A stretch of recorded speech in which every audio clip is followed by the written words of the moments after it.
Hey everyone, and welcome. Today we are diving deep into the very heart of India's government, the Parliament.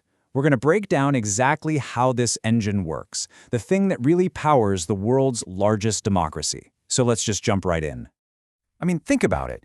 That's a huge question, right? How does a democracy that big actually work?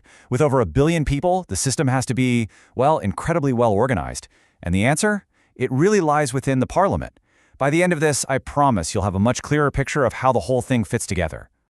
Okay, so here's our plan. First, we'll talk about Parliament's main job as India's democratic engine. Then, we'll get into its two houses, look at who can actually become a member, cover some key leadership roles, and finally, we'll see what a typical day there even looks like. All right, Section 1. What is the Parliament's fundamental role? It's so much more than just a building. It's really the central pillar of the entire democratic framework. Think of it as the nation's government engine. And here's the absolute key takeaway. Its number one job? To make laws. Every single law that governs the country starts right here, from the debates and decisions made in Parliament. It is the supreme lawmaking body. So now, let's get into the structure. The Indian Parliament is what's called bicameral. That sounds fancy, but it just means it's split into two houses. You've got the Lok Sabha and the Rajya Sabha. First up, we've got the Lok Sabha, and really the name says it all. It translates to the House of the People. This is the chamber that directly represents all the citizens. So when you hear about a general election in India, this is the house that people are voting for. And then you have the Rajya Sabha, which is known as the Council of States. Now this is the upper house, and its job is to represent the interests of India's states and territories, not the individual voters. It's all about making sure there's that federal balance in the system. Okay, so when you see them side by side like this, the difference really pops. The Lok Sabha, that's the direct voice of the people, totally driven by the popular vote. The Rajya Sabha, on the other hand, gives you that more long-term, state-focused perspective. This whole two-house structure is there for a reason. It creates checks and balances. See, most bills have to be passed by both houses before they can actually become law. So, a big question is, who actually gets to be a member of Parliament? Well, it's not open to just anyone, that's for sure. There are some very specific requirements for each house. Let's break them down. All right, let's start with the Lok Sabha, the House of the People.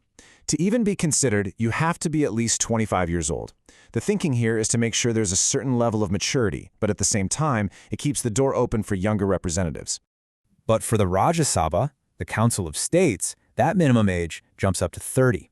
And this really reinforces its role as a house of elders, right? A place for more seasoned, more experienced voices to contribute. This table really lays it all out perfectly. You can see the age gap we just talked about, 25 versus 30.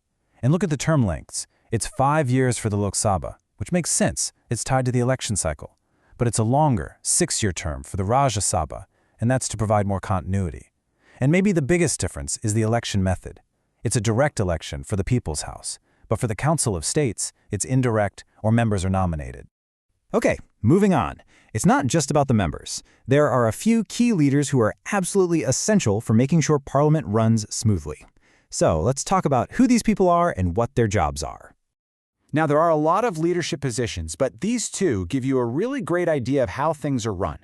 First, the Vice President of India actually doubles as the leader of the Rajya Sabha, guiding all their debates. And then you have the Finance Minister, who has this incredibly important job of putting together and presenting the entire national budget to Parliament for approval every single year. All right, so we've covered the structure and the people. But what does a day in Parliament actually look like when it's in session? What goes on? Let's walk through a typical day's schedule. So, a typical day is surprisingly structured. It all kicks off with something called question hour. This is a super important time for accountability, where members can grill government ministers directly. Right after that, you get 0 hour, which is a really unique Indian parliamentary innovation where urgent issues can be brought up without any prior notice. And then, of course, you get to the main event, the legislative business. This is the debating and voting on new laws, followed by discussions on other reports and matters. And all this daily work, it's now happening in a brand new space. The physical building for the Parliament has been updated with a new construction that's not just symbolic, it's a huge practical upgrade. It has a way bigger capacity to fit more members, which is basically future-proofing the whole institution for the years and decades ahead. When you boil it all down, the parliament is so much more than just a place that makes laws. It really is the cornerstone of India's democracy. It's the arena where all the diverse voices, the needs, and the hopes of over 1 billion people get channeled, debated, and finally turned into the laws that shape the entire nation. So as we wrap up, I want to leave you with a final thought. If a nation's parliament is like its democratic blueprint, then what does this specific design, with its 2 houses, the different age requirements, that careful balance between the will of the people and the interests of the states, what does all of that tell us about India's core priorities? It's definitely something to think about. Thanks so much for joining me.